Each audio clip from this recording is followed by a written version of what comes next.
Hi, everyone. Welcome. We'll go ahead and get started here in just a minute. Just to let you all know, everyone is placed on mute. If you guys have any questions before we get started here, you can go ahead and pop them into the right. Maybe just send a little message to make sure that you guys can hear us.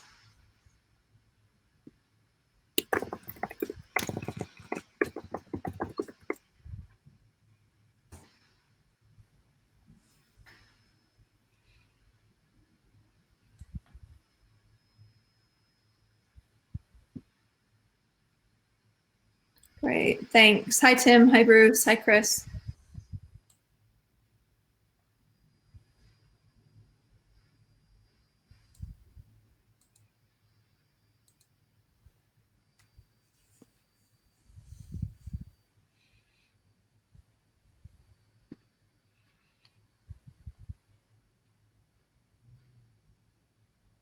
Great, thanks, Sasha. Welcome.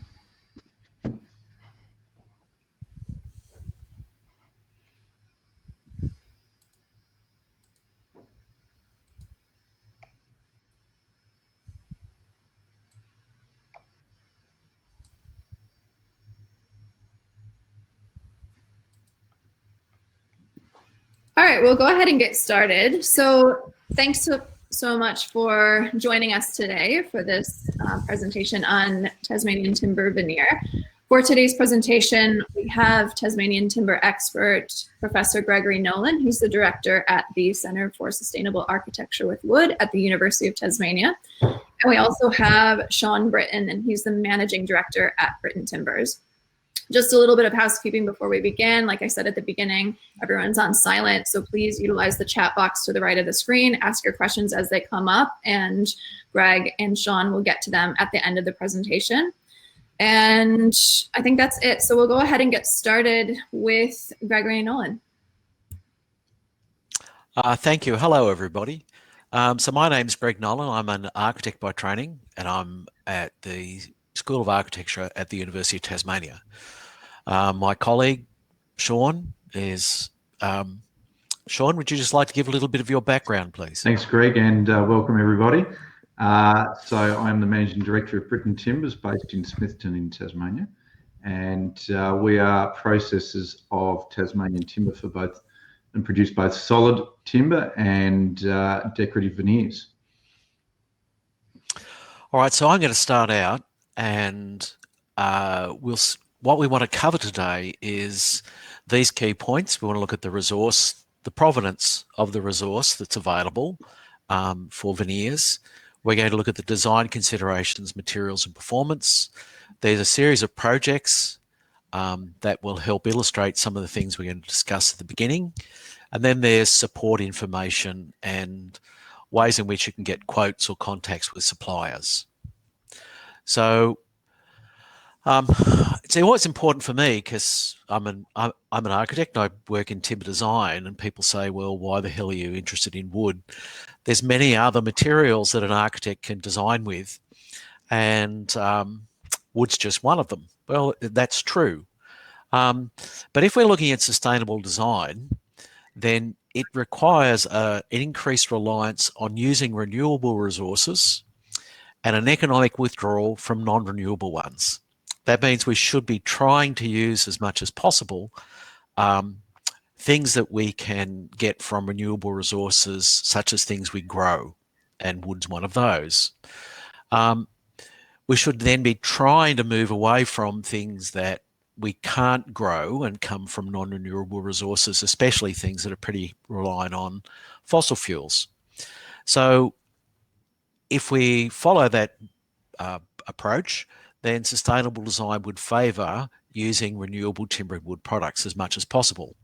And veneer is one of them. It's one of the suite of products that's available. Now, from Tasmania, Tasmania is a great place for trees to grow, and the state has quite a lot of forests. The vast majority of those forests are in reserves. The native forest is in reserves, and there's a certain proportion of material that is available then for harvest and use. So we've got several resources that are available in Tasmania, but the ones we'll be looking at today, which are predominantly which are veneers, will predominantly come from native forest, with a select few coming from some plantation hardwoods. And there's a quote there from John Golder talking about the qualities of Tasmanian timbers and about how they're on the top of what you have to offer. Now, a key thing also, I think, from Shawn and myself is that we're very keen to see the use of Australian product in Australian buildings.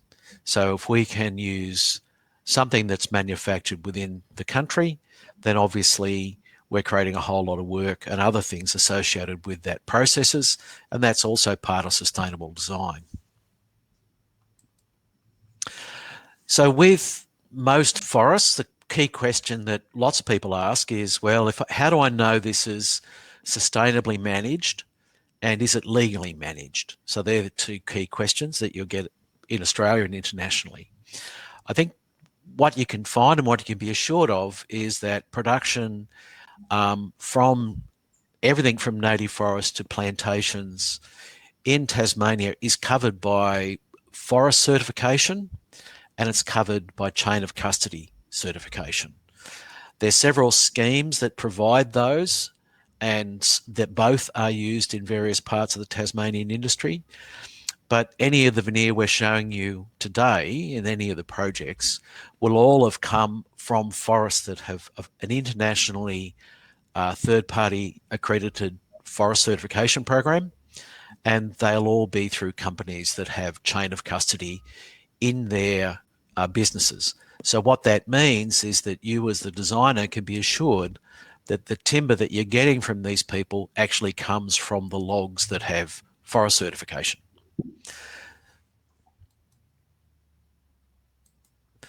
Okay, so there's a couple of design considerations about the materials and performance we want to consider. The first is, what the hell is veneer?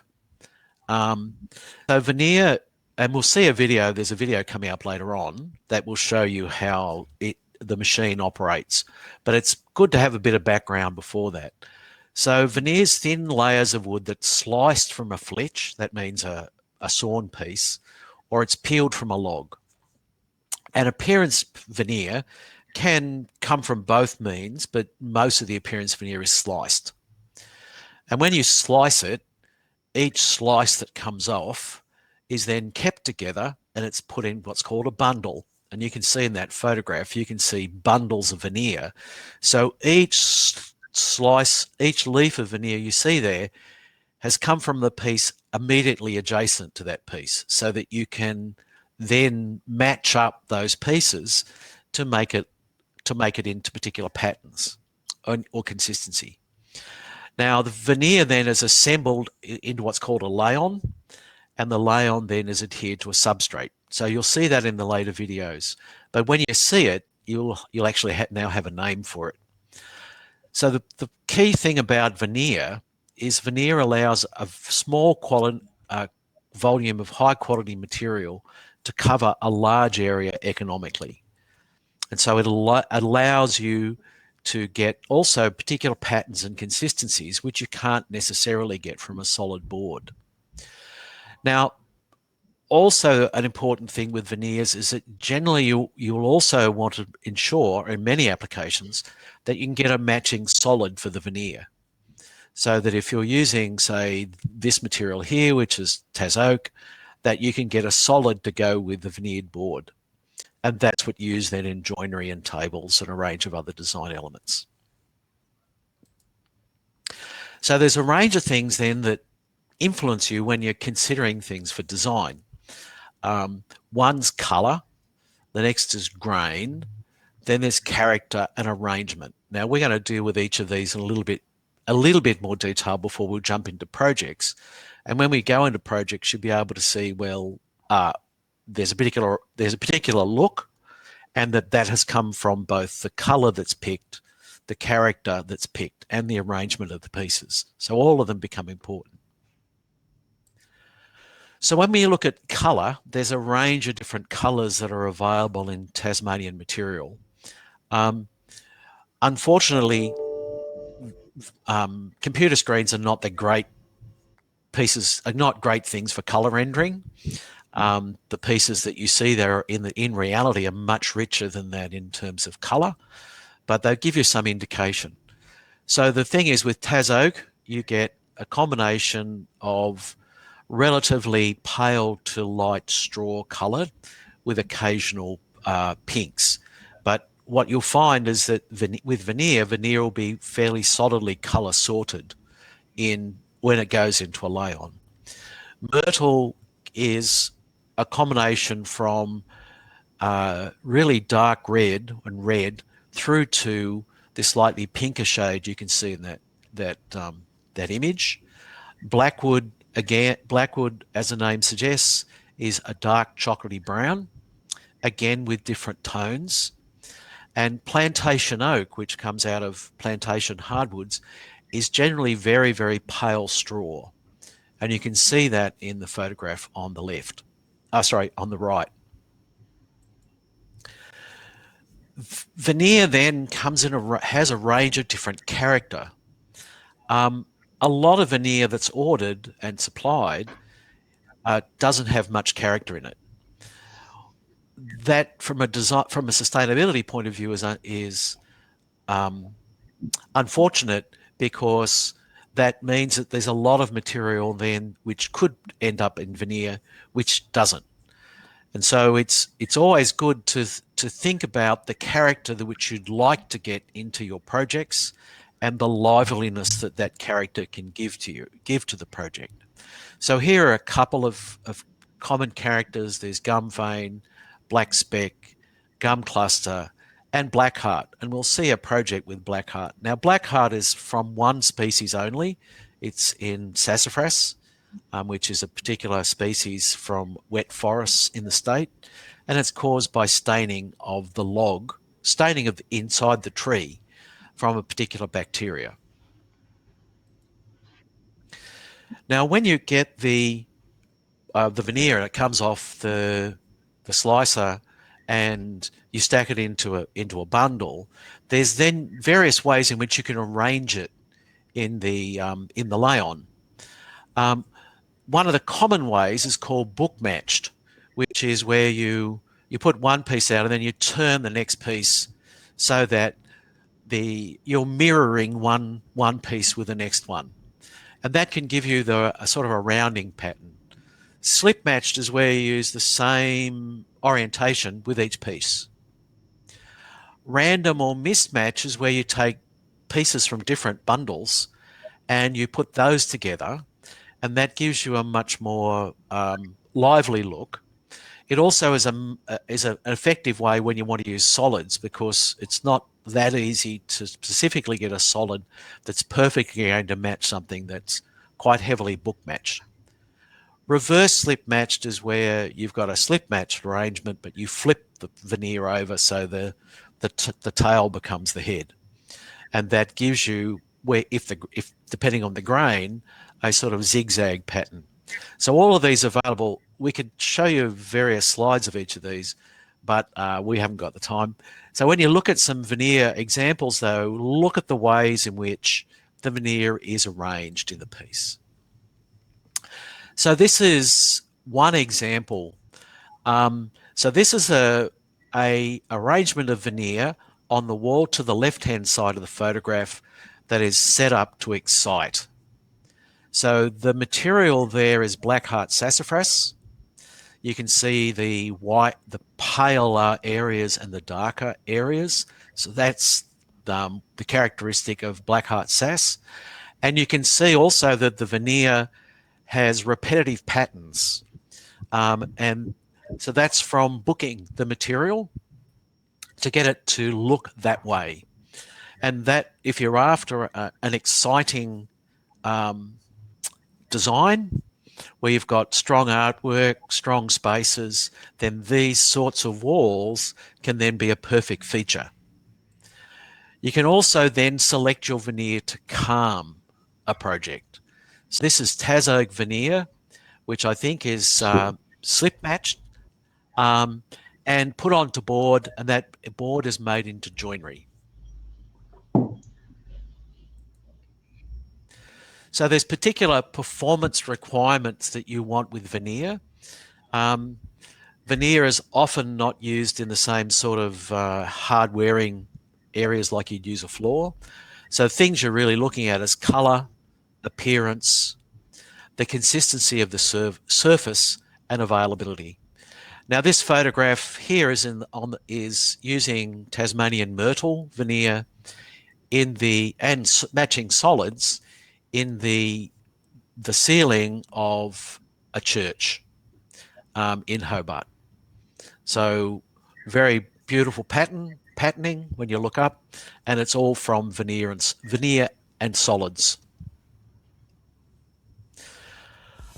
Okay, so we'll have a look at some projects, and I think we've got a video. Oh, we do have a video.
So really in that you can see the variety of colours and textures you can get, both from the natural colour of the species, the character that might be in the species, things like that beautiful wormy chestnut, and the way in which you can then arrange the pieces and the way they're sliced. It gives you a whole variety of things that you can look from.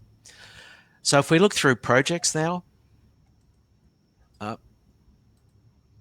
so this is the first project. Shawn, would you like to give us an overview of what you've supplied for this one? Thanks, Greg. So this is the county court in William Street in Melbourne, which was done some years ago now, but it was Tasmanian Blackwood, and it's the veneer is arranged in a mismatch pattern. And it was an interesting project for us. And this, along with a few of the other projects here, were supplied by us primarily because we could do both the solid timber and the veneers to match. And this one was, the architects were very particular about matching the solid timber with the veneer. So each level of courthouses, from memory, I think there was five levels of courthouses, each level was a different shade of Blackwood. So we had to colour match the veneer into a light, a dark, a reddish colour, and a chocolate, I think it was. And then we had to match the solids as well, and that was supplied into each different floor of the building. I think that was because they wanted so much material that they couldn't, it was hard to supply, or really unsustainable to supply a single colour group to the whole building.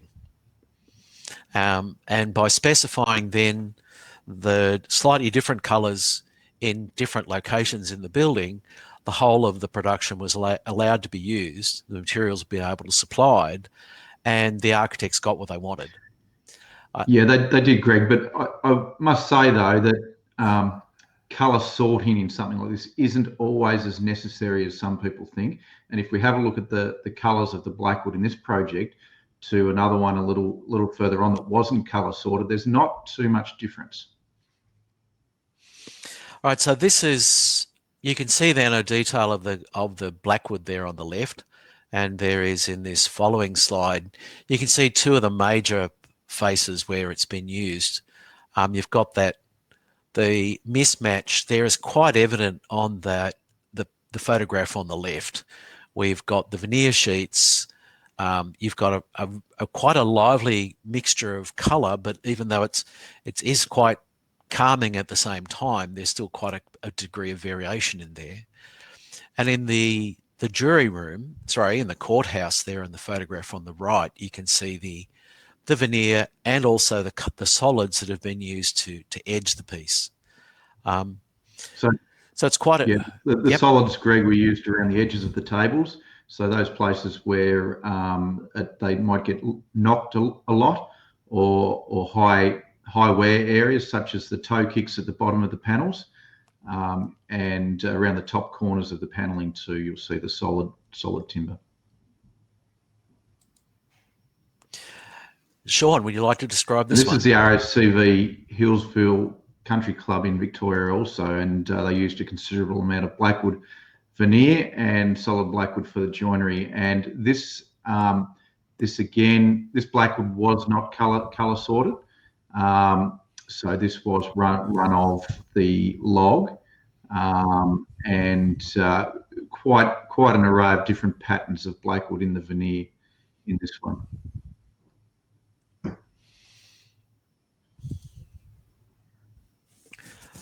So this is a sports room? Sports room. So the arrangement of the veneer was a book-matched Blackwood. So the county court was a random mismatch. This one was book-matched. And then the book-matched panels used in different orientation to create the design that we've got there in front of us. So you can see with the book matching how you can accentuate those cathedral shapes that are in the veneer. Let's see what have we got next.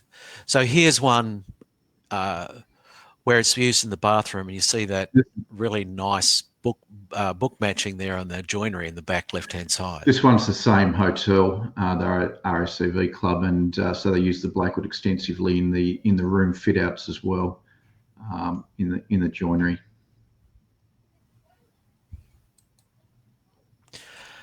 So this is a Pontypool house. This is a private dwelling, and this used slip-matched Tasmanian oak. It's a very pale colour, and it uses it quite extensively in the joinery. So the general approach was to use in the walls you have veneer, but in the ceiling you see that you've got a board ceiling, and you get a greater degree of colour that comes, or colour variation that comes from the natural colour of the boards. You can, with this, obviously the veneer has been selected to have very, very little feature to it, and it creates a very calm and controlled view. But at the same time, then it's very useful where you've got quite a series of other lively surfaces and lively view. So in this one, you can see we've got the view outside.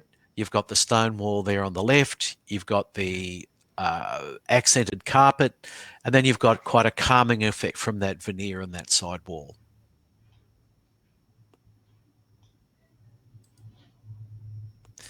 So quality assurance is next. You want to make sure that the veneer you're buying or that you want to specify comes with quality and comes from people you can rely on. Shawn, would you like to discuss? So the veneer that we produce is produced in Somerset in Tasmania at our veneer slicing facility, and we've got a very experienced staff at that facility, and a lot of the people that work there have been there for 20 plus years, and so we've got very experienced veneer graders. So we slice, we produce what's called a flitch, a lump of timber out of a log. We slice that into the veneer. Our veneer is generally 0.6 of a millimetre thick, and from there it's graded into the different grades. And if we think about the Pontypool house, which was that even coloured Tasmanian oak slip match veneer, which is probably the highest grade of Tasmanian oak, and it's there's generally a strong market for that product in the Australian market for a nice clean look. So our guys are always looking for that in the plant for that quality. And then as soon as you start getting a little bit of feature into the veneer, such as some little gum veins, which are just part of the resource today, and are quite common to be sliced, and it'll be clean, and then there'll be a little bit of feature come through that won't make the grade or in the Pontypool house. So we're actually finding that there's a bit of a trend at the moment to head towards a mismatched Tas oak, and that is much easier to match up to solid timber Tasmanian oak joinery than the veneer that we saw in the Pontypool house.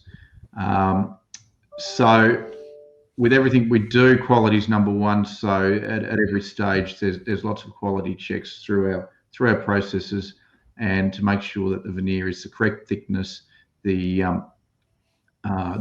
drying of the veneer is correct, and our clipping and trimming and our pressing onto our substrate. So at Somerset, we buy substrate and we press veneer onto a range of different substrates. So we've got one job in particular at the moment where we're using some locally produced plywood, and we're putting a mismatched Tasmanian oak on that, and then that's been perforated to produce an acoustic type panel for ceilings and walls. So we're able to do basically come up with any requirements from construction companies or building firms, joiners, to give them the products that their customers are looking for. Our latest investment has been the purchase of the Somerset veneer slicing facility. This is the Our latest investment has been the purchase of the Somerset veneer slicing facility. This is the only veneer slicing operation of consequence left in Australia. All the other veneer that gets used in Australia, whether it's real timber or reconstituted veneer, comes in from overseas. We're not supporters of that type of process. We like to see things manufactured in Australia for Australian markets. Often we will find hotels that have been built and they'll use veneered panelling, and they'll also use Tasmanian oak solids. So we can now supply the solid timber, and that might be to make solid timber doors, door jambs, window joinery, and then there might be veneer panelling in the same species as well. So we become the one-stop shop for veneer product and solid timber products in both Tasmanian oak and Tasmanian Blackwood. We've also got the ability of having access to small volumes of decorative minor species in Tasmania, Huon pine, celery-top pine, myrtle, and a little bit of sassafras as well.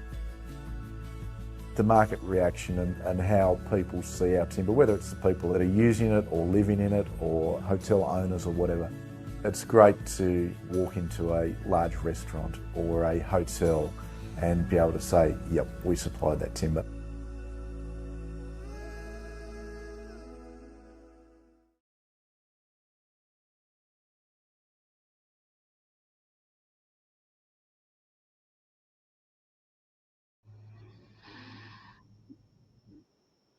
We do with product supply.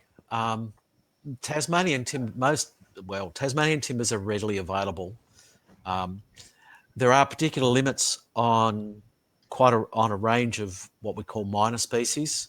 As Shawn said in the video, is that there are minor volumes available of things like sassafras, Huon pine, celery-top, etc., and they all come with particular colours, but they're generally a limited supply, mainly because most of those forests are reserved. There is the two major groupings now are the Tasmanian oak, some myrtle, and Blackwood, with an introduction of plantation hardwoods. They give you products of quite significant beauty, and we grow quite a lot of material. So, as I mentioned earlier, sustainable forest management practices are also there to ensure that resource is then available now and into the future. I think if we look at companies like Britton's and the other major timber producers in the state, they've been in business across generations, and it's not in their interest it is in their interest to ensure that the current forests continue to be available going forward. There is a lot of support information that's available, both about technical information about species, their origins, and their characteristics on the Tasmanian Timber website. There's also then galleries of projects and videos, etc., that can provide you information and support for the projects that you want to achieve and the looks and the outcomes that you want. There is also then a support line. There's a 1300 number that's available for you, and you can phone that number or put a note onto the website requesting particular assistance. So predominantly, where can you get the material? How can certain things be specified? Will they take a glue? Will they take a stain?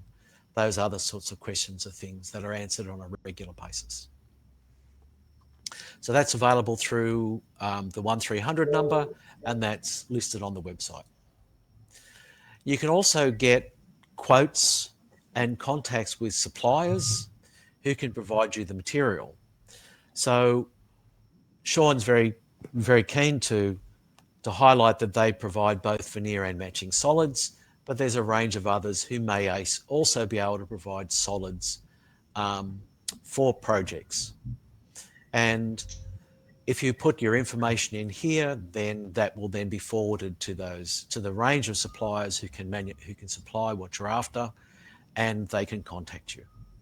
There are certain things that aren't in the system, aren't as part of the network, and that comes when you get further down the production sequence into fabricators, but we can often suggest or pass you on to a range of fabricators who may be able to help with particular work in different areas. Britton's, for example, has facilities in several mainland states, and so that there's a local supply network that they can work with, and you can work with in those cities. So thank you for your attention, and I think Shawn and I are both happy to take questions. Is there anything you'd like to add, Shawn, before we go to questions? No, Greg, thanks for that. I think you've covered it off pretty well. I think we can jump straight into questions, and I see that there's a question there in respect of Blackwood. The slicing orientation of Blackwood, is it exclusively crown cut? 90% of Blackwood today is crown cut. And that the main reason for that is the size of the log, and B, the demand for the veneer in the marketplace is generally for a Blackwood with that flowery type grain from a crown cut piece. Now as I said, 90%, so there is about 10% that is quarter cut in the Blackwood, and we will often get jobs specified with a quarter cut Tasmanian Blackwood, which we can supply. So for those of you who don't know the terminology straight off, if you have a look at the photograph in the on the left-hand side there, you'll see that the veneer, which is a Tas oak veneer, has pretty straight grain, and that comes from slicing the timber, so it's going perpendicular to the growth rings. Yeah, so it's just slicing it straight down, and then you get that regular pattern. Crown cut is when you cut it where you're cutting generally parallel or tangent to the growth rings, and that gives you cathedral-shaped patterns, and that's important or useful, particularly when you've got a relatively small log, because you can't get you need a log of a particular size to get quarter cut material.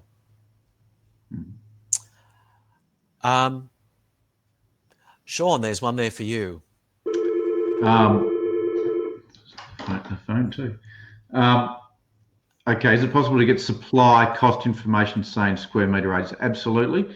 Certainly outside of this forum, we can be contacted for prices in square metres. Fix that.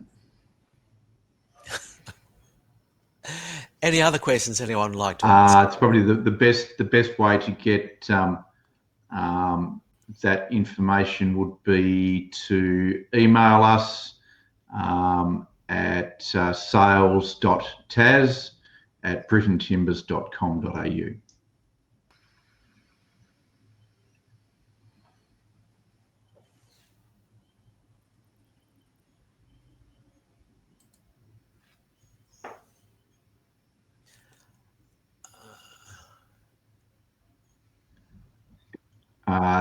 Shawn, would you like to take the first one?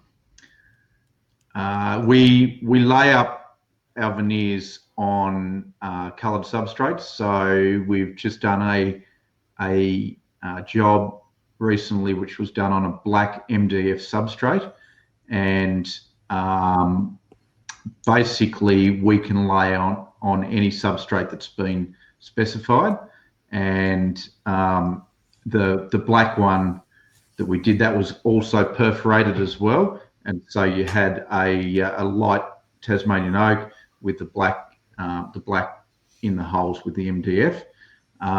So basically, whatever gets specified, and with the substrate, whether it's a ply or an MDF, we can lay up on either. We haven't specifically got into dyeing our own veneer. Sometimes a Tasmanian oak veneer will be dyed certain shades. Some of our veneer leaf in bundle form has been purchased to be sent overseas to be coloured and comes back into the country for some specific customers, but we don't do that ourselves.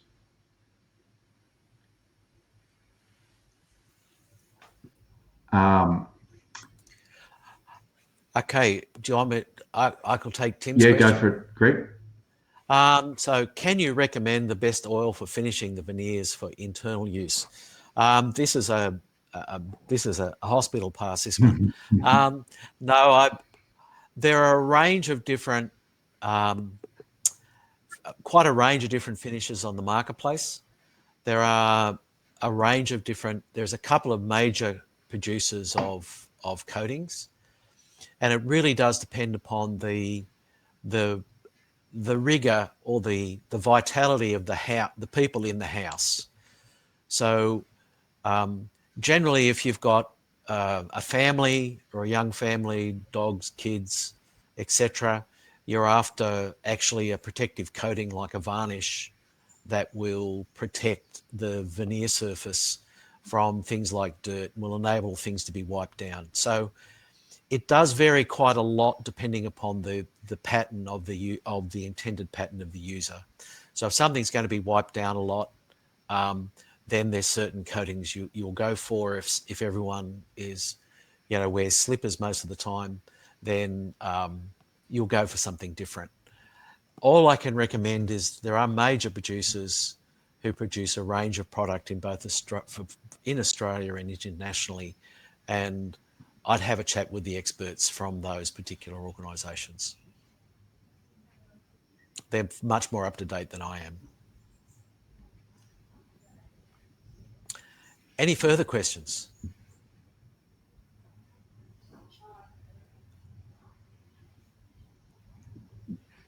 Pleasure, Tim. Okay, anything else anyone would like to ask?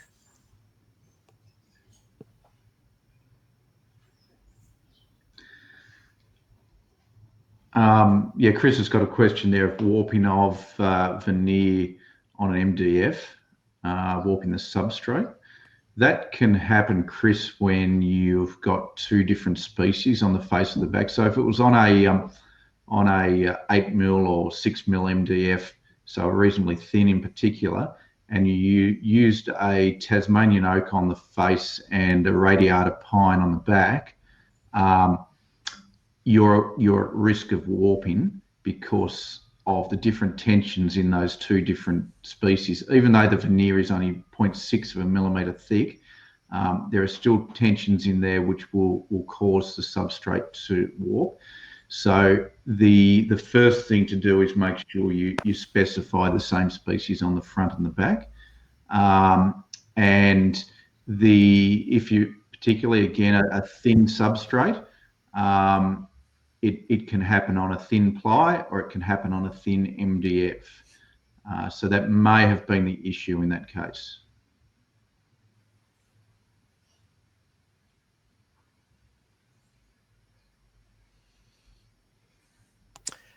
Any other questions? Well, if there isn't, first of all, I'd like to thank you all for attending, and Shawn for his input as well. Remember that veneer is one of those things that can provide you a whole range of different looks in a whole range of different colours, and uses some quality material and makes it go a long way. And so from an architectural point of view and an interior design point of view, it's a highly useful material. And if you're considering it for a large project, veneer producers will often provide you some relatively large samples so that you can make sure you're picking and defining exactly what you want from the material. You can also expect to see board in particular places. So the Tasmanian Timber website's there to provide you additional support if you need it, and there's then queries that you can put onto the site, or there's a phone service. Thank you very much. Is there anything you want to add, Shawn? No, thanks, Greg, and thanks everyone for joining us today. Thanks, Shawn. Thanks, Greg. Just as a reminder, we do have our next webinar coming up on April 13th. So we've got registration available for that now, and you can also subscribe to our newsletter as well, and that will keep you up to date with all of our webinars. Both Shawn and Greg are available for any more questions after this webinar, so please use that expert helpline to get a hold of them, and they will be able to help you out. Thank you so much for joining, everyone. It was a pleasure having everyone today, and we'll catch you next time. Thanks, Morgan. Thank you, Thank you. Bye-bye.